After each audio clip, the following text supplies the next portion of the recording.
Guba nga taytay sa Barangay Granada sa syudad sang Bacolod napakayo na matapos naging reklamo sa mga residente. Yaring balita nga aton gintutukan.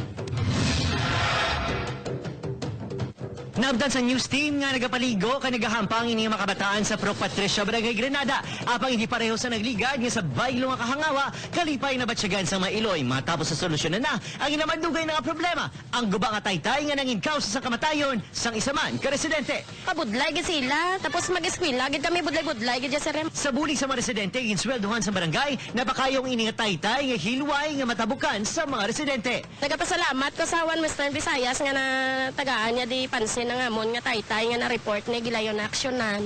Kaya pasalamat gid ko, madamo gid nga salamat sa imo Sir Adrian, madamo gid nga salamat. Mga puso, matapos ang malawig nga paghulat, hindi na subong palaligban sa mga residente sa sini nga purok sa may Barangay Granada ang ila sini pang adlaw-adlaw nga pangabuhi bangod sa wakas kuno.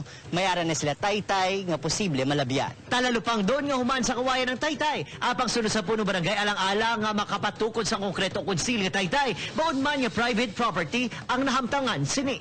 Pati moral obligation na nato no bilang barangay officials nga ako lang tangi pangabay sa mga pamuluyo sa dason.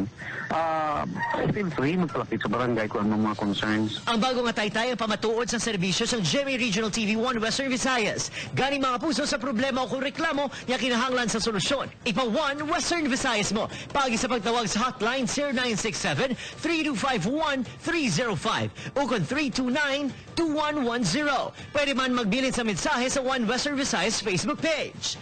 Obed Quirino Castillo, Adrian Prietos, 1 Western Visayas.